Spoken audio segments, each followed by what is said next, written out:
പണ്ട് ഒരു ഗ്രാമത്തിലെ മനോഹരമായ മാളികയിൽ ആയിരുന്നു കുഞ്ഞനെല്ല താമസിച്ചിരുന്നത്. അവളുടെ ജീവിതം സന്തോഷവും സ്നേഹവും നിറഞ്ഞതായിരുന്നു. ഓരോ ദിവസവും അവൾ അച്ഛനും അമ്മയ്ക്കും ഒപ്പം പൂന്തോട്ടത്തിലൂടെ ഒരുമിച്ച് നടക്കുമായിരുന്നു. കുടുംബത്തിന്റെ ഓരോ നിമിഷവും സന്തോഷവും സ്നേഹവും നിറഞ്ഞതായിരുന്നു. എന്നാൽ ആ സന്തോഷം അധികം നാൾ നീണ്ടുപോയില്ല. അവളുടെ അമ്മയ്ക്ക് ഒരു കഠിനമായ രോഗം പിടിപെടുകയും മരണപ്പെടുകയും ചെയ്തു.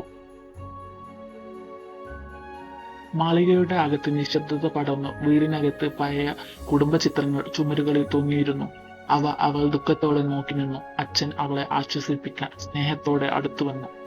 അവളുടെ തോളിൽ കൈവച്ച് അവളെ സമാധാനിപ്പിച്ചു. മഴയിലൂടെ കനത്ത ആകാശം നോക്കി നിൽക്കുന്ന എല്ലയുടെ കണ്ണുകളിൽ കണ്ണുനീർ ഒഴുകി. അവൾക്ക് അവൾ ഒറ്റപ്പെട്ടതായി തോന്നി.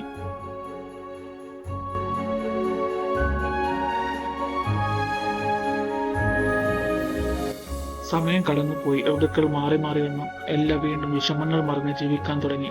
എന്നാൽ ആ സന്തോഷം അധിക നാളും നിലനിന്നില്ല. അവളുടെ അച്ഛൻ രണ്ടാമതൊരു വിവാഹം ചെയ്ത് അതോടെ അവളുടെ ജീവിതം വീണ്ടും ദുരിതപൂർണമായി. ആ സ്ത്രീക്ക് 2 അഹങ്കാരികളായ പെൺകുട്ടികൾ ഉണ്ടായിരുന്നു.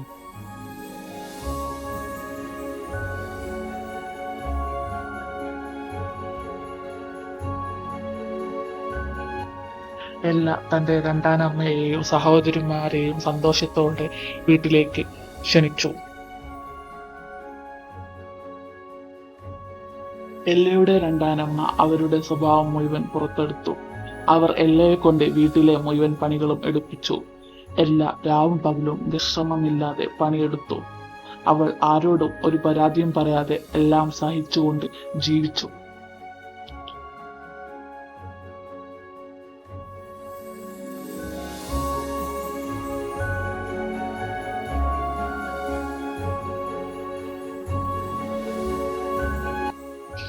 എല്ലാ രാപ്പകലില്ലാതെ കഷ്ടപ്പെടുമ്പോഴും അവളുടെ സഹോദരിമാർ ആഡംബരത്തോടെ സുഖജീവിതം നയിച്ചു.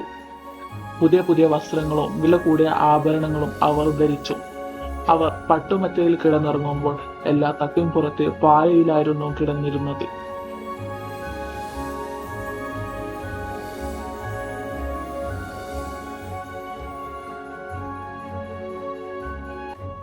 മാളികയുടെ ആ തട്ടിൻപുറത്ത് അവൾക്ക് ചങ്ങാതിമാരായി കുഞ്ഞനിലികൾ ഉണ്ടായിരുന്നു. അവൾ അവൾക്കായി ഭക്ഷണം കൊടുക്കുകയും ചെയ്തു. ചെറിയ പക്ഷികളും അവൾക്ക് കൂട്ടിനുണ്ടായിരുന്നു. അതുമാത്രമായിരുന്നു അവളുടെ ഏകാന്തതയെ കുറച്ച് സന്തോഷം നൽകിയിരുന്നത്.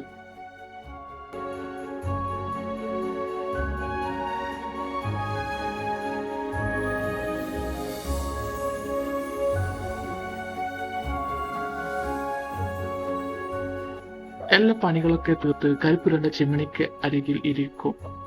അത് കണ്ട് അവളുടെ സഹോദരിമാർ അവളെ കളിയാക്കി സിൻഡ്രല്ല എന്ന് വിളിക്കാൻ തുടങ്ങി. ഒരു ദിവസം പട്ടണത്തിന്റെ മധ്യത്തിൽ രാജകീയ സന്ദേശവാഹകൻ ഒരു പ്രധാന പ്രഖ്യാപനം നടത്തി. നാട്ടിലെ എല്ലാ സുന്ദരി യുവതികളെയും രാജകീയ നൃത്തമേളയിലേക്ക് ക്ഷണിക്കുന്നു എന്നതായിരുന്നു സന്ദേശം. എല്ലാ ആ കൂട്ടത്തിൽ നിന്ന് ശ്രദ്ധയോടെ കേട്ടു. ആ കണ്ണുകളിൽ ഒരു പുതിയ പ്രതീക്ഷയുടെ തിരി തെളിഞ്ഞു. ആ രാജകീയ വാർത്തയ്ക്ക് ശേഷം സഹോദരിമാർ ആവേശഭരിതരായി. പല വസ്ത്രങ്ങൾ മാറി മാറി ഉടുത്തു. ഒരുക്കങ്ങൾക്ക് തുടക്കമിട്ടു. അവരെ ഒരുങ്ങാൻ സഹായിച്ചു. അവരോട് ഞാനും വരട്ടെ വിരുന്നിന് എന്ന് ചോദിച്ചു. അവർ അവളെ പരിഹസിച്ചു.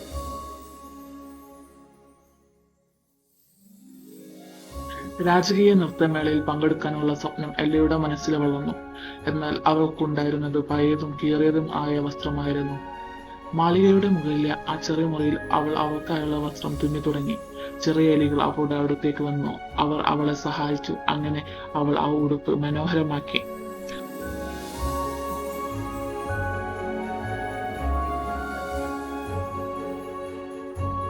അവൾ ആ വസ്ത്രം ധരിച്ച് വിരുന്നിന് പോവാൻ ഒരുങ്ങിയപ്പോൾ 2 സഹോദരിമാരും രണ്ടാനമ്മയും അവളുടെ അടുത്തെത്തി.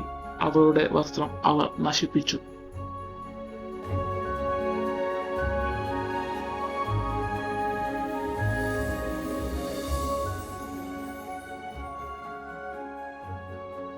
അവൾ അവിടെ നിന്ന് കരഞ്ഞുകൊണ്ട് ഓടിപ്പോയി.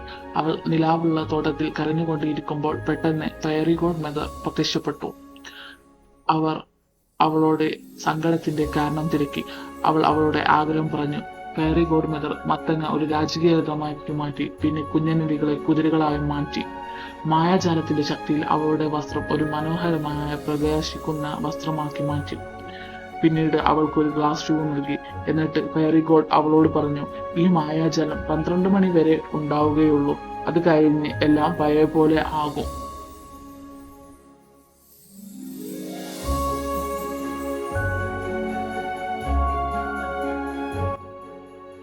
മനോഹരമായ രാജകീയ കൊട്ടാരത്തിന്റെ വാതിൽക്കൽ എല്ലാവരും അത്ഭുതത്തോടെ നോക്കുമ്പോൾ വലിയ സ്വർണവാതിലുകൾ തുറക്കുന്നു. കൊട്ടാരത്തിന് മുമ്പിൽ മായാജാല രഥം പതുക്കെ എത്തി നിൽക്കുന്നു. അപ്പോൾ സിൻഡ്രല്ല തന്റെ മനോഹരമായ വസ്ത്രത്തിൽ സുന്ദരിയായി പുറത്തേക്ക് ഇറങ്ങുന്നു. അവളുടെ ഓരോ ചുവടിലും മായാജാലത്തിന്റെ പ്രകാശം തിളങ്ങുന്നു. എല്ലാവരും അത്ഭുതത്തോടെ അവളുടെ സൗന്ദര്യം നോക്കി നിന്നു. രാജകുമാരൻ ആദ്യമായി സിൻഡ്രല്ലയെ കാണുകയും അവളിൽ ആകർഷിതനാകുകയും ചെയ്തു.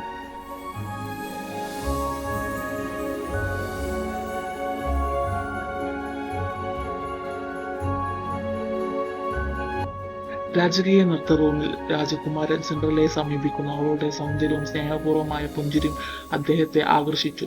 രാജകുമാരൻ വിനയത്തോടെ തലകുനിച്ച് അവളെ അഭിവാദ്യം ചെയ്തു. സിൻഡ്രല്ലയും സ്നേഹപൂർവ്വം പുഞ്ചിരിച്ച് അദ്ദേഹത്തെ സ്വീകരിക്കുന്നു. തുടർന്ന് ഇരുവരും സംഗീതത്തിന്റെ മാധുര്യത്തിൽ മനോഹരമായി നൃത്തം ചെയ്യാൻ തുടങ്ങുന്നു. ചുറ്റുമുള്ള അതിഥികൾ അത്ഭുതത്തോടെയും സന്തോഷത്തോടെയും അവരെ നോക്കി നിന്നു. രാജകുമാരനും സിൻഡ്രല്ലയും സന്തോഷത്തോടെ സമയം ചെലവഴിക്കുമ്പോൾ അപ്രതീക്ഷിതമായി കൊട്ടാര ഘടികാരം അർദ്ധരാത്രിയെ അറിയിച്ച് മുഴങ്ങിത്തുടങ്ങി. ആ ശബ്ദം കേട്ട നിമിഷം സിൻഡ്രല്ലയുടെ മുഖത്തെ സന്തോഷം ആശങ്കയായി മാറി. അവൾ ഫെയറി ഗോഡ് മദറിന്റെ വാക്കുകൾ ഓർത്തു. മാന്ത്രികതയുടെ സമയം അവസാനിക്കുകയാണെന്ന് അവൾ തിരിച്ചറിഞ്ഞു. ഒരു നിമിഷം പോലും നഷ്ടപ്പെടുത്താതെ അവൾ കൊട്ടാരത്തിലെ വലിയ പടികൾ ഇറങ്ങി ഓടിത്തുടങ്ങി.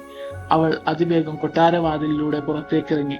രാജകുമാരൻ അവളെ പിന്തുടർന്നു. പക്ഷെ അപ്പോഴേക്കും അവൾ രാത്രിയുടെ ഇരുളിലേക്ക് മറഞ്ഞു പോയിരുന്നു. പടികൾ ഇറങ്ങുന്നതിനിടെ അവളുടെ കാലിൽ ഉണ്ടായിരുന്ന സുന്ദരമായ ഗ്ലാസ് ഷൂകൾ ഒന്ന് വൈദ്യുതി വീണിരുന്നു. എന്നാൽ ആ തിടുക്കത്തിൽ അവൾക്ക് അത് എടുക്കാൻ കഴിഞ്ഞില്ല. കൊട്ടാരത്തിന്റെ പടിക്കെട്ടിൽ ഒറ്റയ്ക്ക് തിളങ്ങിക്കിടന്ന ആ ഗ്ലാസ് ചെരുപ്പ് കയ്യിലെടുത്ത് രാജകുമാരൻ അത്ഭുതത്തോടെ നോക്കി നിന്നു. എല്ലാവരും എത്തുന്നതിന് മുമ്പ് അവൾ വീട്ടിലെത്തി. എല്ലാം പഴയതുപോലെ ആയി. തൊട്ടു പിന്നാലെ അവളുടെ സഹോദരിമാരെ എത്തി. അവർ പറഞ്ഞു, നീ ഇന്നത്തെ വിരുന്ന് കാണേണ്ടത് തന്നെയായിരുന്നു. അവിടെ ഒരു അതിസുന്ദരിയായ ഒരു രാജകുമാരി വന്നിരുന്നു. അവർ അവിടെ മനോഹരമായി നൃത്തം ചെയ്തു. സിൻഡ്രല്ല ഒന്നും അറിയാത്ത പോലെ എല്ലാം കേട്ടുനിന്നു. രാജകുമാരൻ തന്റെ കയ്യിൽ പ്രകാശിക്കുന്ന മായാജാല ഗ്ലാസ് ഷൂ പിടിച്ച് ആ രഹസ്യമായ പെൺകുട്ടിയെ കണ്ടെത്താനുള്ള ശ്രമം ആരംഭിക്കുന്നു. രാജ്യം മുഴുവനും അവനും സൈനികരും ഗ്രാമങ്ങളിൽ നിന്ന് ഗ്രാമങ്ങളിലേക്ക് യാത്ര ചെയ്യുന്നു. പല പെൺകുട്ടികളും ഗ്ലാസ് ഷൂ ഇട്ടു നോക്കുന്നു. ആരുടെയും കാലിൽ അത് ശരിയായി പൊരുത്തപ്പെടുന്നില്ല.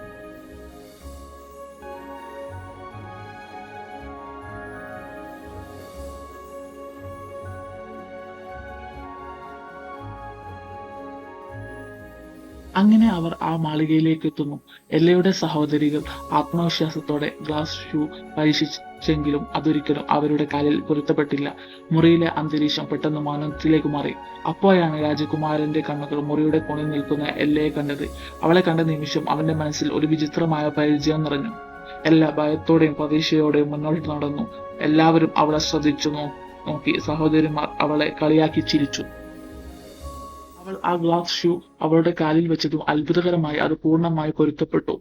അവൾ അവളുടെ കൈവശമുള്ള മറുചെരുപ്പ് കൈവശമെടുത്തു. അപ്പോൾ പെട്ടെന്ന് ഫെയറി ഗോഡ് മദർ പ്രത്യക്ഷപ്പെട്ടു. തന്റെ മാന്ത്രിക വടിയാൽ അവളുടെ വസ്ത്രം അതിമനോഹരമാക്കി മാറ്റി. എല്ലാവരും അത്ഭുതപ്പെട്ടു. സഹോദരിമാർ അവളുടെ കാൽക്കൽ വീണ് മാപ്പപേക്ഷിച്ചു. അവൾ അവൾക്ക് മാപ്പു നൽകി.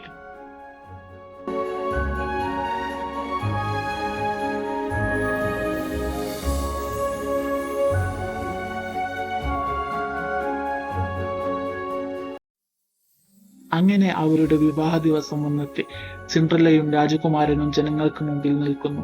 അവിടെ ജനങ്ങൾ സന്തോഷത്തോടെ പൂക്കൾ വിതറുന്നു.